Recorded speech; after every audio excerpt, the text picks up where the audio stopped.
আপনারা জানেন যে 13 তারিখকে সামনে রেখে আওয়ামী লীগ তাদের এক ধরনের ডিস্ট্রাকটিভ এবং ভায়োলেন্ট অ্যাক্টিভিটিস করার চেষ্টা করছে। তো আমাদের পুলিশ সারা দেশেই অ্যালার্ট আছে এবং যথাবিহিত তারা অ্যাকশনে যাচ্ছে। এবং আপনারা জানেন যে তারা এই পর্যন্ত 7টি বাসে তারা আগুন দিয়েছে। হ্যাঁ, আমরা সাসপেক্ট করছি এটা আওয়ামী লীগেরই লোক। আমরা ইনভেস্টিগেট করছি, বাট সোফার আমাদের সাসপিশন হচ্ছে এটা আওয়ামী লীগের বা আওয়ামী লীগ এবং তার অঙ্গ সংগঠনের লোকরা করছে। তার মধ্যে একজনকে হাতে নাতে ডেমরায় আগুন দিতে গিয়েছিলেন, তাকে একজনকে আমরা হাতে নাতে পুলিশ অ্যারেস্ট করেছে, তার বাড়ি গোপালগঞ্জে। আর এছাড়া আপনি জানেন খুবই একটা মর্মান্তিক একটা ঘটনা ঘটেছে ময়মনসিংহে।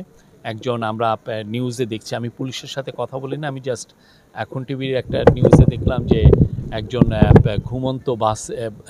ঘুমন্ত চালক নিহত হয়েছেন বাসে আগুন দেওয়ার কারণে। আমরা এগুলো প্রত্যেকটা ইনসিডেন্টই খুব সিরিয়াসলি পুলিশ ইনভেস্টিগেট করছে, বাট এগুলোর আলামত দেখে বা এগুলোর মোটিভগুলো বিশ্লেষণ করে আমরা স্পষ্ট বুঝতে পারছি যে এটা নিষিদ্ধ ঘোষিত আওয়ামী লীগেরই কাজ।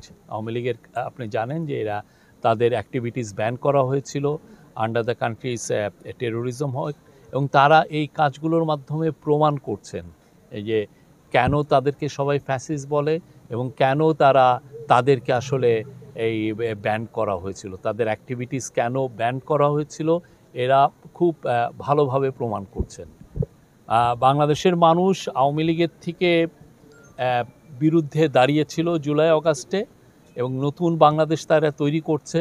এবং এই বাংলাদেশে যে আওয়ামী লীগের কোনো ঠাঁই নাই, যে ভায়োলেন্স যারা করে সেটা আওয়ামী লীগের লোকরাই প্রমাণ করছে তাদের কর্মকাণ্ড দিয়ে।